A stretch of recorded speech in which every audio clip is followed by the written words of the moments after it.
अब हम जो टॉपिक डिस्कस करने लगे हैं वो है energy and environment. Basically energy के क्या इफेक्ट है एनवायरनमेंट पे वो डिस्कशन है।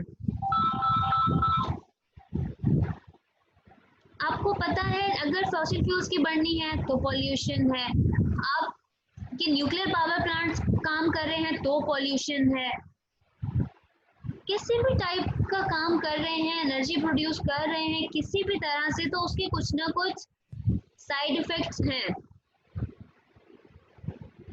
सबसे पहले बात कर लेते हैं फॉसिल फ्यूल की बर्निंग की। अगर आप फॉसिल फ्यूल की बर्निंग कर रहे हैं तो रिजल्ट में कार्बन डाइऑक्साइड प्रोड्यूस हो रही है, जो कि ग्लोबल वार्मिंग की बहुत बड़ी वजह है। अभी हम कुछ देर पहले भी डिस्कस कर रहे थे कि ग्लोबल वार्मिंग का सबसे बड़ा रीजन ही कार्बन डाइऑक्साइड की अमाउंट का इंक्रीज होना है, मीथेन गैस का इंक्रीज होना है इन्वायरमेंट में।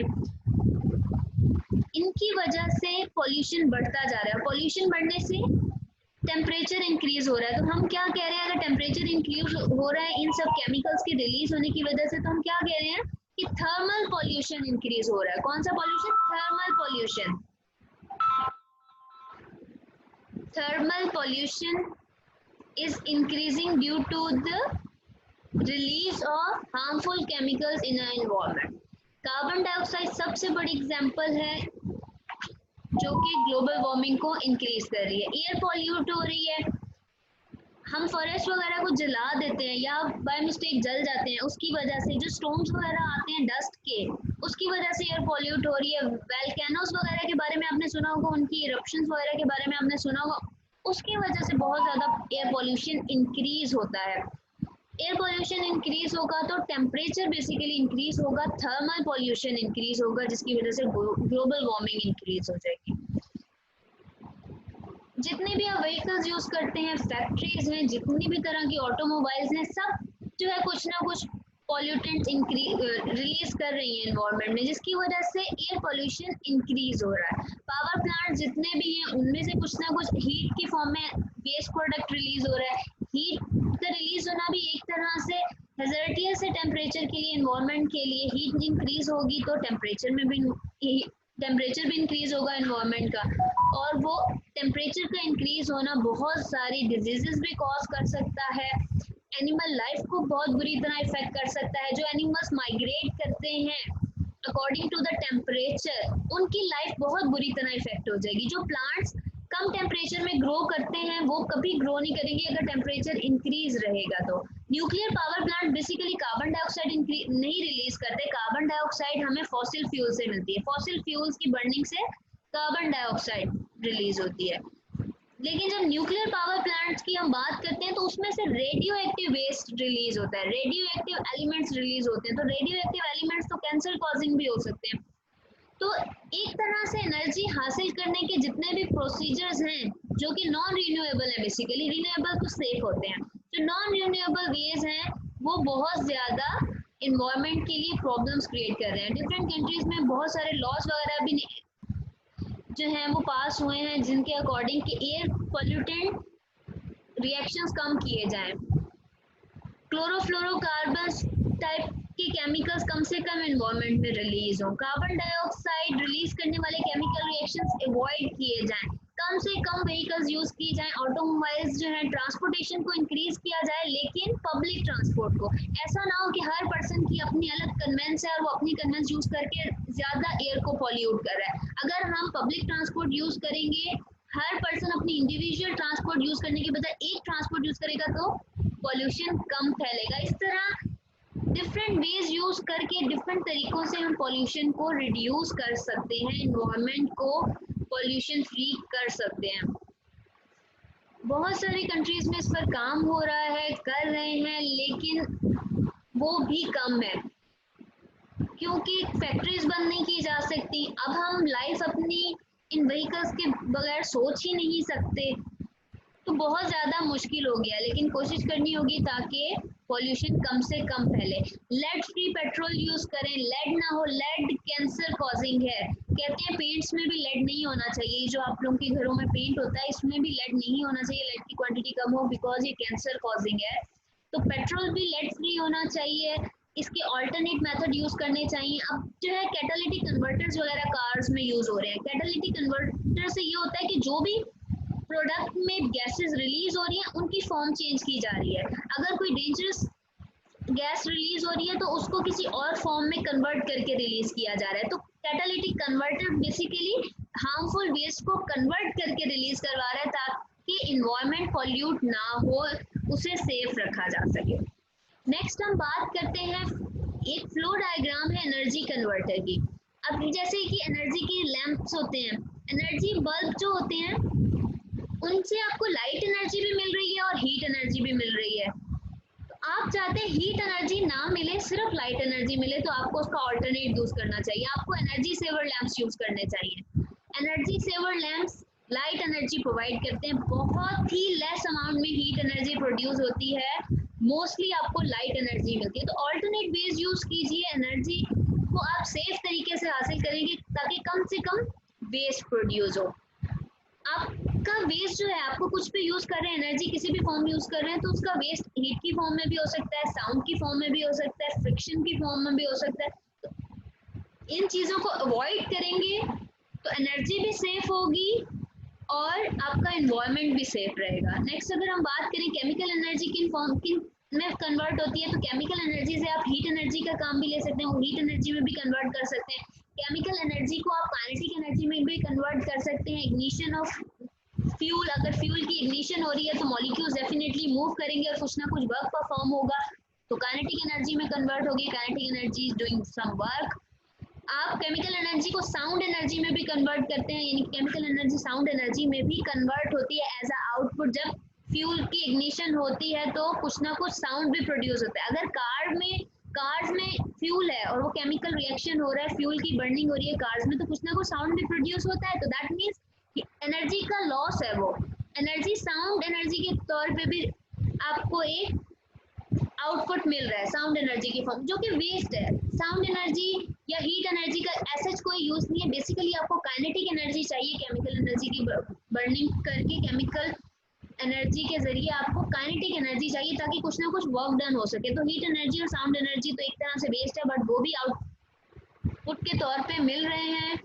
नेक्स्ट बात करते हैं पावर स्टेशन की। पावर स्टेशन में पोटेंशियल एनर्जी, जैसे कि अगर वाटर का पावर स्टेशन है, वाटर पावर स्टेशन है, तो पोटेंशियल एनर्जी स्टोर्ड है ना वाटर, वो आपका इनपुट है।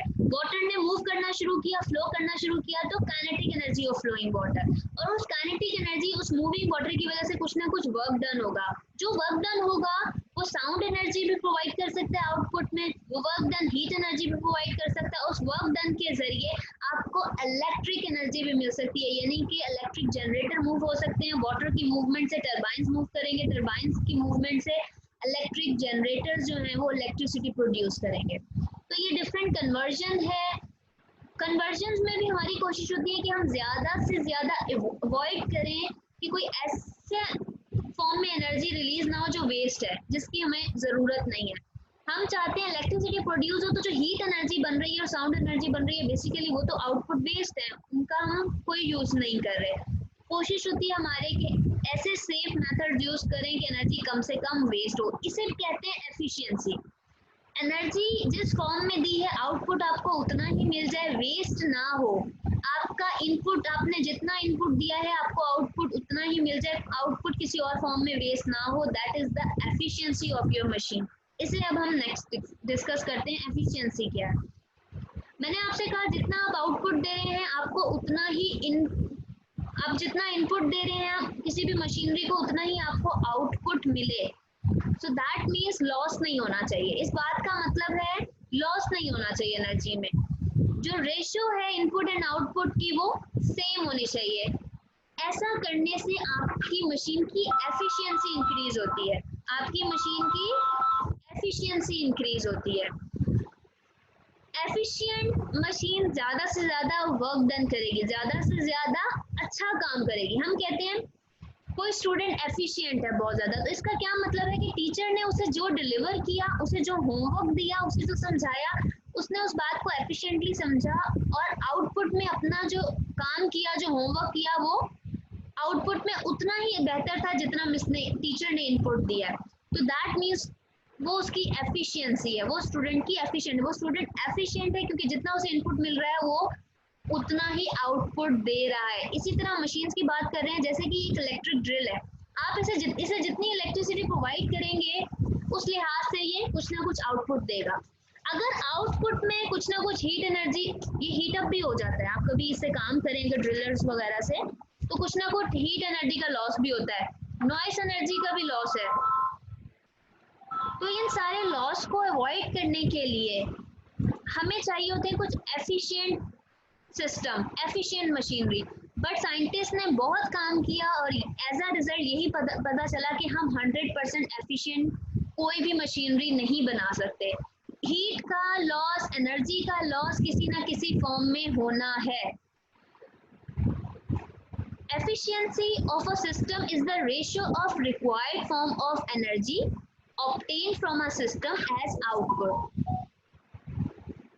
एफिशिएंसी सिस्टम की ये है कि उसका जो रेशियो है, जो उसको आउटपुट में एनर्जी मिलनी है, जो आपने इनपुट दिया है उसके इक्वल होनी चाहिए, उसके करीब करीब तो होनी चाहिए। तो जितनी इनपुट के करीब आउटपुट एनर्जी होगी, जितनी इनपुट के करीब आउटपुट वर्क होगा, वो सिस्टम उतना ज्यादा एफिशिएंट होगा। आपने किसी सिस्टम को 100 जूल्स की एनर्जी दी है और सिस्टम आपको आउटपुट में 10 जूल्स का काम करके दे रहा है, तो दैट मीन्स उसकी एफिशिएंसी बहुत कम है। एफिशिएंसी को हम परसेंटेज में कैलकुलेट करते हैं क्योंकि समझना इजी हो जाता है। आप किसी भी चीज़ को परसेंटेज में डिस्कस करते हैं तो समझना इजी हो जाता है। आप परसेंटेज के बगैर भी एफिशिएंसी निकाल सकते हैं इस फॉर्मूले के through. Efficiency is equals to required form of output divided by total input energy. आप परसेंटेज भी ऐसे निकालते हैं ना कि नीचे आप टोटल लिखते हैं नंबर, जैसे आपके 400 में से कितने मार्क्स आए तो टोटल मार्क्स आप नीचे लिखते हैं। 400 में से फॉर सपोज 300 मार्क्स आए तो आउटपुट कितना है, यानी कि मार्क्स कितने हैं 300, 300 डिवाइडेड बाय 400 मल्टीप्लाई बाय 100। तो आप परसेंटेज इस तरह से निकालते हैं। तो एफिशिएंसी में भी आप इसी तरह से कैलकुलेशन करते हैं कि आउटपुट क्या है एनर्जी का, कितना काम हुआ है उस एनर्जी इनपुट के रिजल्ट में, आउटपुट में कितनी एनर्जी मिली, आउटपुट में कितना वर्क डन हुआ है, उसे आप टोटल इनपुट से डिवाइड करते हैं। टोटल इनपुट आपने कितना दिया था, आपने एनर्जी कितनी दी थी, आपने अगर आप होमवर्क कर रहे हैं तो आपने कितने टाइम तक होमवर्क किया है, आपकी टाइम ड्यूरेशन थी 2 आवर्स की, आपको इनपुट दिया कि आपने 2 आवर्स में करना है और अगर आप उसे 2 आवर्स से कम में कर लेते हैं वो आपकी एफिशिएंसी है।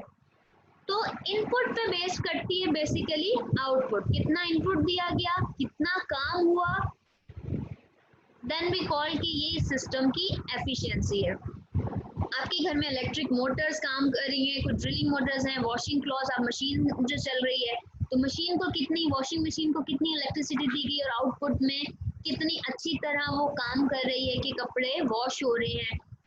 ब्लो हेयर्स होते हैं, आप जो एयर्स होते हैं, हेयर ड्रायर्स होते हैं, वो कितना एफिशिएंट काम कर रहे हैं। पंप्स होते हैं डिफरेंट टाइम के जो इलेक्ट्रिसिटी से काम कर रहे हैं, उसे कितना इनपुट दिया और उन्होंने कितना पंप किया, वो एफिशिएंसी चेक कर, यानी कि हर सिस्टम की एफिशिएंसी आप इसी तरह चेक करते हैं कि आपने एनर्जी कितनी दी थी और आउटपुट में आपको कितना काम मिला है। अभी पीछे हम बात करें एनर्जी साउंड की फॉर्म में भी लॉस हो जाता है एनर्जी का, नॉइस की फॉर्म में, यानी कि शोर, कोई आवाज आ रही है, कुछ साउंड क्रिएट हो रहा है जिसकी वजह से लॉस हो रहा है। हीट की फॉर्म में एनर्जी लॉस हो जाता है। कोई भी हम मशीनरी यूज करते हैं, हम नोटिस करें हीटअप हो जाती है वो मशीनरी, और कुछ मशीनरी जल्दी हीटअप नहीं होती बिकॉज वो ज्यादा एफिशिएंट होती हैं, तभी वो हीटअप नहीं हो रही। बल्ब्स होते हैं जो आपके, वो जो हीटअप हो जाते हैं दैट मीन्स उसमें हीट का लॉस बहुत ज्यादा हो रहा है और उसकी जरिए आपका इलेक्ट्रिक बिल भी ज्यादा आता है।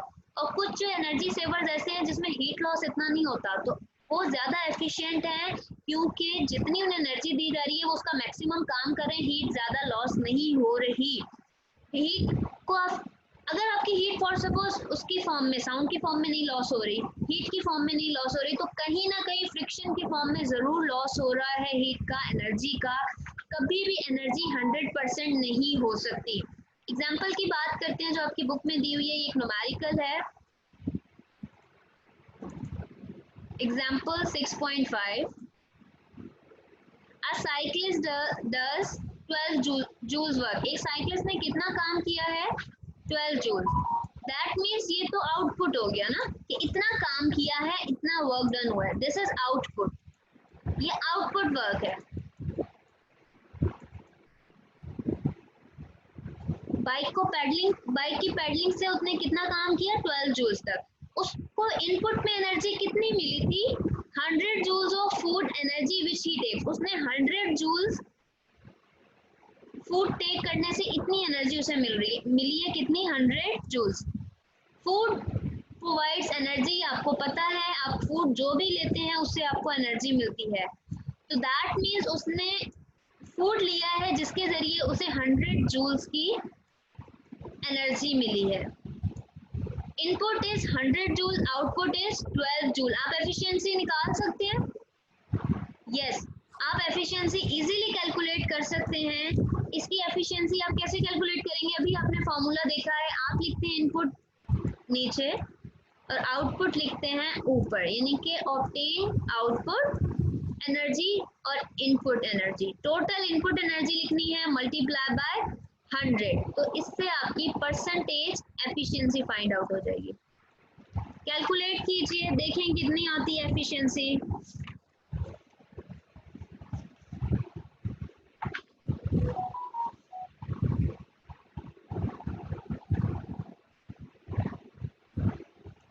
आपका आंसर आएगा 12%।